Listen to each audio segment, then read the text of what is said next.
Jesus,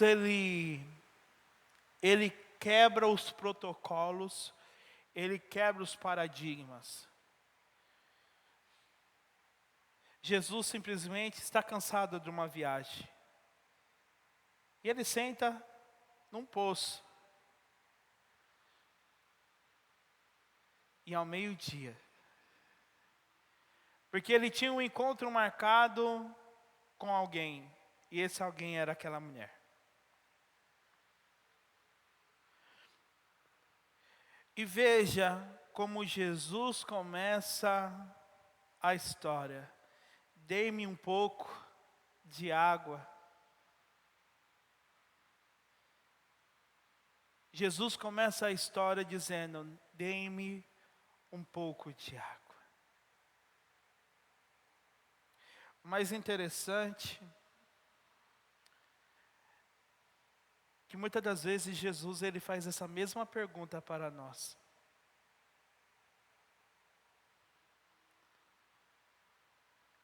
E ele faz essa pergunta praticamente quase todos os dias. Dê-me um pouco de água. Eu quero algo de você. E Jesus ele faz essa pergunta diária para nós. E qual tem sido a nossa resposta quando Jesus ele tem falado isso para conosco? Eu quero um pouco de água.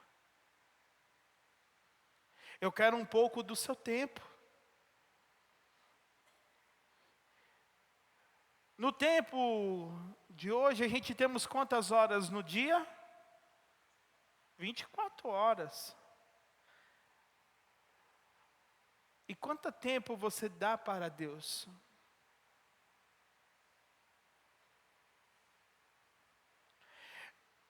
Quando essa mensagem ela veio, eu fiquei matutando e realmente, muitas das vezes a gente abre mão de tantas coisas para nos satisfazer, agradar a nós, mas não temos a disponibilidade de abrir mão das nossas coisas para fazer aquilo que Deus pede. Mas continuando no texto aqui, versículo 9. A mulher samaritana lhe perguntou: como o Senhor, sendo judeu, pede a mim, uma samaritana, água para beber? Pois os judeus não se dão bem com os samaritanos. Jesus lhe respondeu: se você conhecesse o dom de Deus, e quem está pedindo água, você lhe teria pedido e dele receberia água viva. Versículo de número 11. Disse a mulher: o Senhor não tem como tirar água? O poço é fundo. Onde pode conseguir essa água viva? Acaso o Senhor é maior do que o nosso pai Jacó, que nos deu o poço, do qual ele mesmo bebeu, bem como os seus filhos e o seu gado? Veja que Jesus, ele começa, é como as mulheres aí quando tem aquela, eu sou desse jeito, quando solta aquela linha assim da costura, e você vai puxando, e vai saindo, né? Jesus só está puxando só. Jesus só está puxando. E veja a que ponto a nossa vida chega. Jesus está no poço, aquela mulher não reconhece quem é Ele. E muitas das vezes Deus está no nosso lado e a gente não reconhece quem é Ele. Infelizmente, muitas das vezes, quando estamos longe de Deus, a gente não o reconhece. A pergunta é: quanto tempo que você está longe de Deus? Quando a gente fala de uma coisa assim, estar longe de Deus, todo mundo já pensa, né? Não, isso daí é para o não crente. Isso daí é para o não crente, é porque o não crente ele está longe de Deus. E, literalmente, ele está longe de Deus. Mas esquecemos que muitas das vezes nós, eu e vocês, também temos o mesmo comportamento. De Jesus falar conosco, mas a gente fala assim, não, isso daí é coisa do pastor. O pastor está com raiva da igreja. É por isso que está tendo essas palavras duras. É por isso que está tendo isso. Porque não reconhece que é a Deus que ela está rejeitando, que ela não está reconhecendo. A pergunta é: você reconhece Cristo na sua vida e na vida de outros?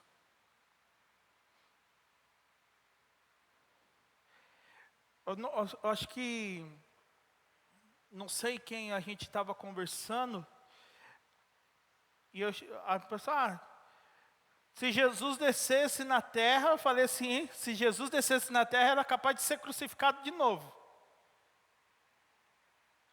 Porque as pessoas não reconhecem quem é Jesus. Elas não reconhecem quem é Deus. Ela reconhece quem é o maior bilionário do mundo. Ela reconhece tantas coisas, mas ela não reconhece o principal e primordial, o autor da vida, o autor da salvação, Jesus Cristo. É o que falamos ontem, muitas das vezes as pessoas estão dentro da igreja, mas estão perdidas dentro da igreja. É o famoso crente girafa. Já viu essa, irmã Abigail? O crente girafa? O corpo está aqui, mas a cabeça está lá fora.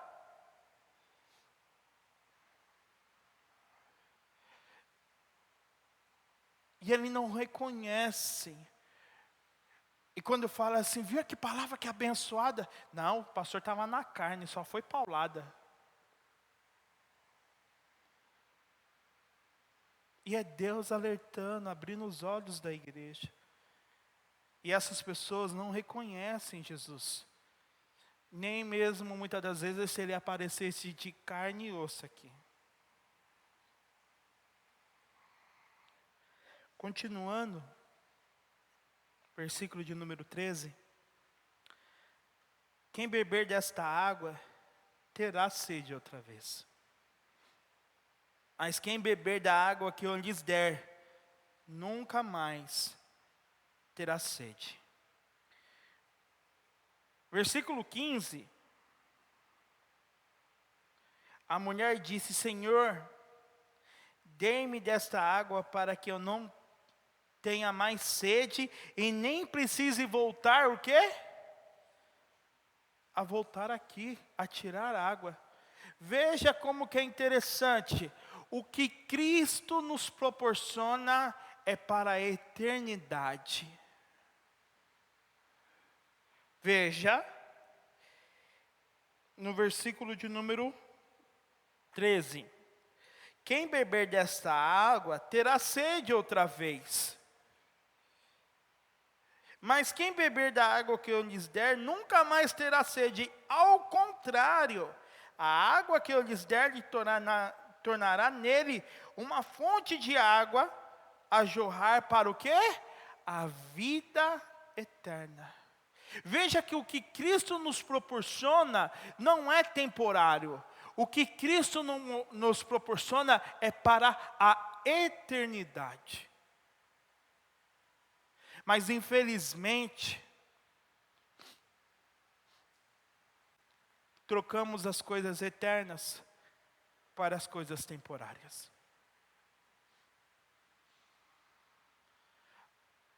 E você tem feito o quê? Quem tem sido a sua prioridade? Veja que a palavra de domingo foi sobre o quê? O culto. A importância do culto. E aqui, Cristo nos mostra o que Ele nos proporciona é para a eternidade. Não é temporário o que Deus nos proporciona, é para a eternidade. O que vale mais a pena? As coisas temporais ou as coisas eternas? Precisamos priorizar. Não, é as coisas eternas. Priorize as coisas eternas. Priorize. E priorizar as coisas eternas é entender o reino. É entender o que Mateus diz, buscar primeiro o quê? O reino. E as demais coisas o quê? Esse é o cuidado de Deus. Veja que mais interessante. Jesus ele manda seus discípulos para a missão. E Jesus manda o quê? Como que Jesus manda eles? Só vão com a roupa do corpo. Não leve comida, não leve túnica, não leve nada. Só vai vocês. Para dizer o quê?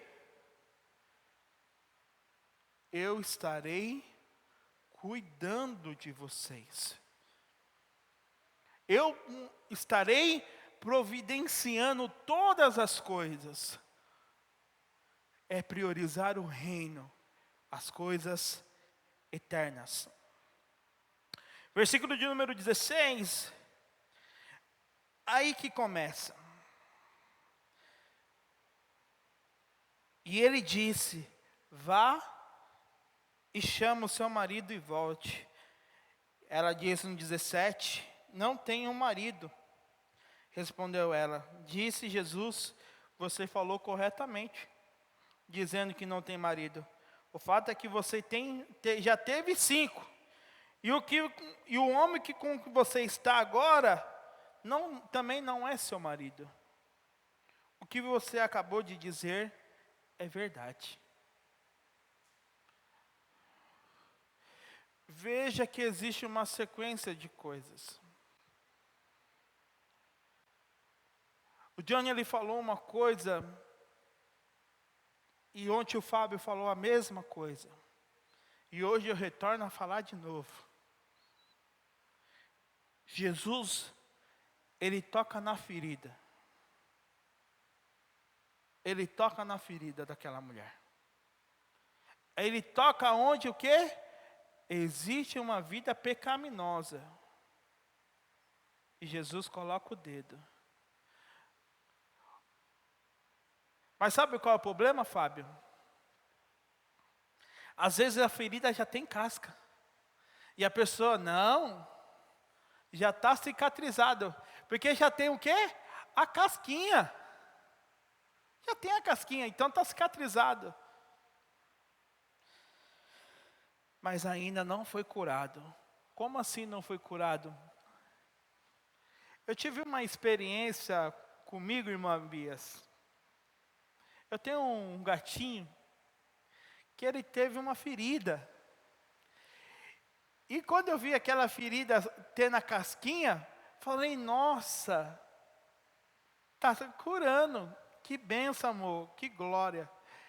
Mas a casquinha ficou 1 dia, 2 dias, e aquele cheiro horrível.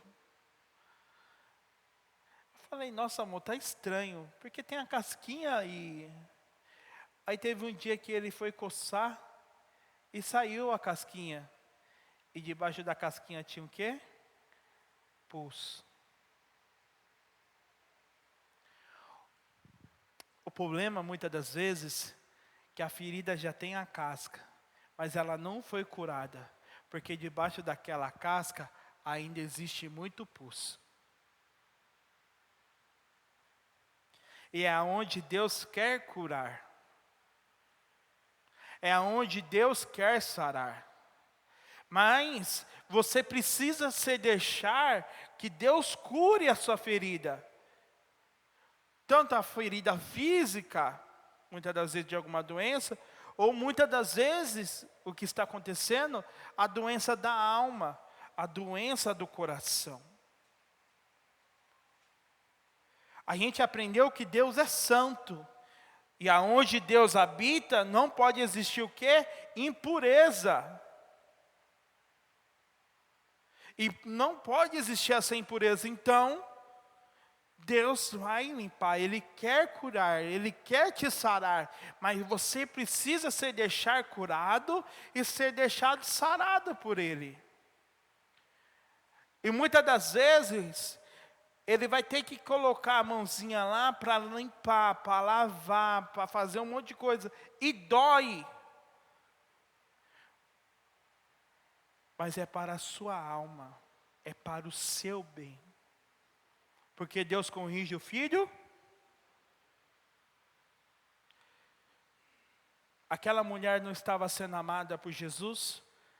Deus tocou na ferida. Aí ela fala assim, veja que tu és profeta. Veja, que ela fala o quê? Vejo que tu és profeta e muda de assunto. E aproveitando então que você é profeta, então me responda uma coisa. Aí onde ela fala sobre, os judeus falam que o lugar certo da adoração é em Jerusalém. Para nós é no Monte Gerizim. E Jesus faz o quê? Ele responde a pergunta. Nem lá e nem aqui. O Pai procura o quê? Verdadeiros adoradores que adoram ao Pai em espírito e em verdade.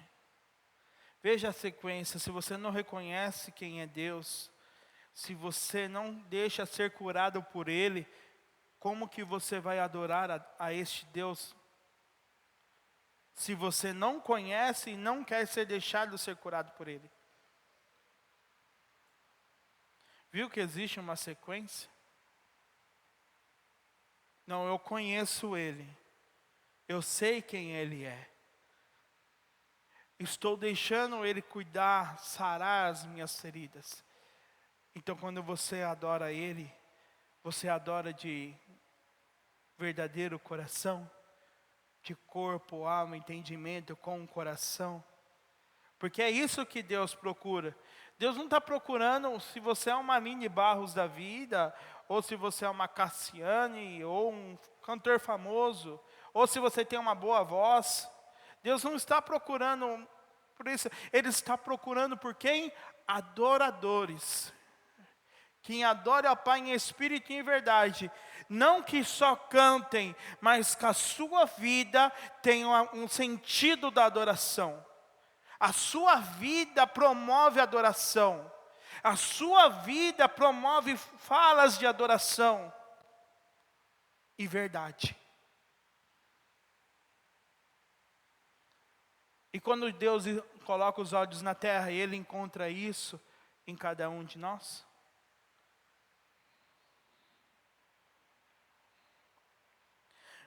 Veja como que Jesus responde àquela mulher no versículo de número 21. 21.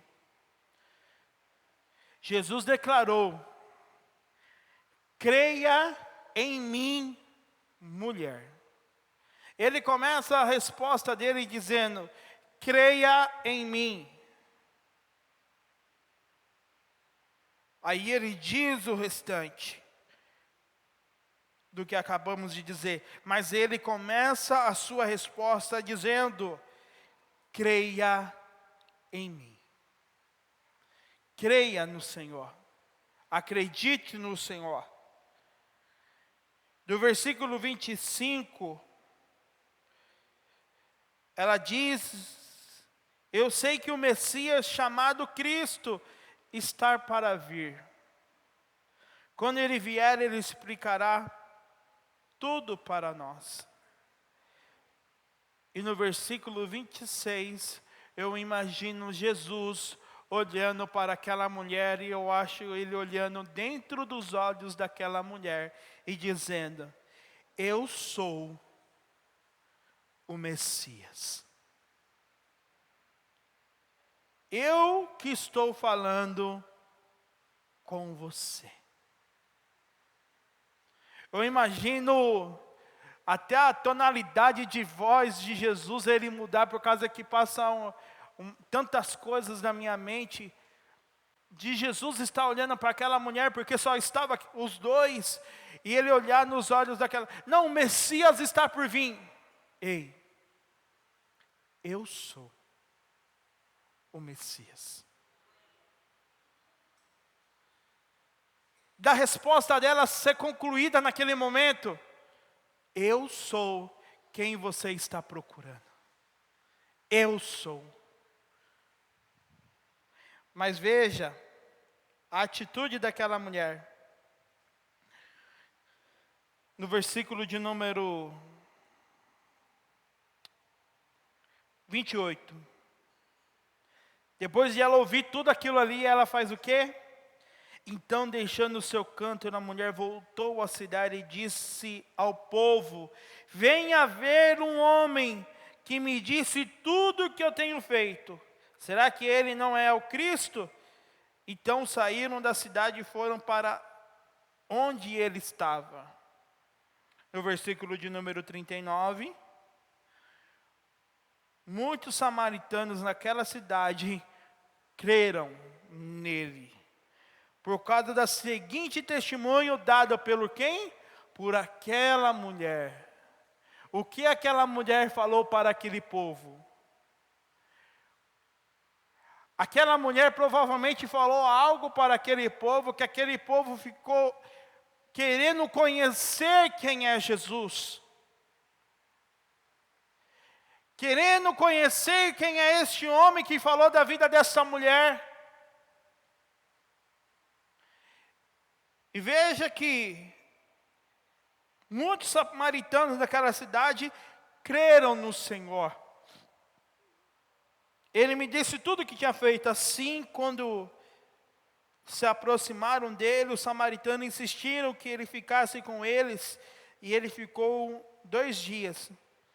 E por causa da sua palavra, muitos outros creram. E disse à mulher: agora, não somente por causa do que você disse, pois nós mesmos o ouvimos e sabemos que este é realmente o Salvador do mundo. Veja que agora ela muda. Jesus já não é mais o profeta. Jesus é o Salvador.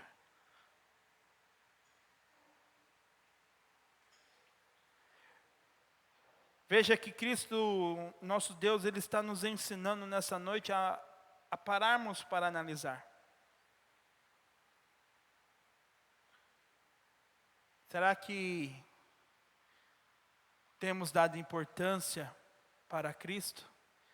Quando Ele pede algo para nós, me dê um pouco de água. O que você tem oferecido a Jesus? Você reconhece Ele?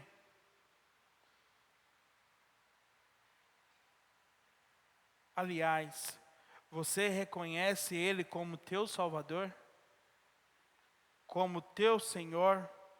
Como o Senhor da sua vida, como o Senhor da tua casa, como o Senhor da tua família? Você o reconhece?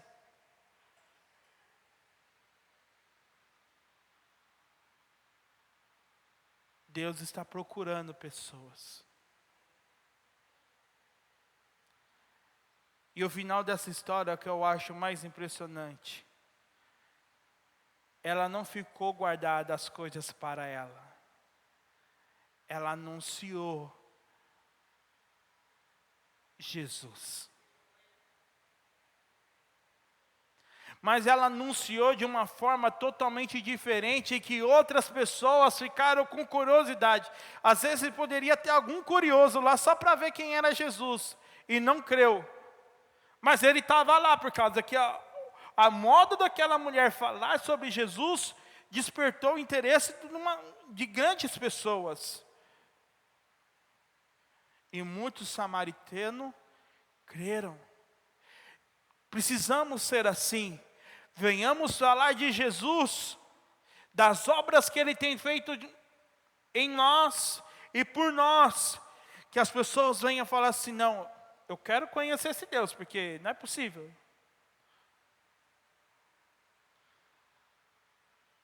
Tem uns meninos lá, mano, eu ralo muito para fazer a minha meta. Eu falei, rapaz, eu faço com a mão nas costas. Como assim? Falei assim, filho, vem comigo, vem para Jesus, sentir o cuidado de Deus que você vai seguir a mesma coisa. Você vai sentir a mesma coisa que eu estou sentindo. Despertar a curiosidade, porque as pessoas vão perguntar, nossa, a sua casa é diferente. É porque Cristo mora lá. Você é um encarregado diferente, você é um funcionário diferente. É porque eu faço as coisas como se fosse para Deus.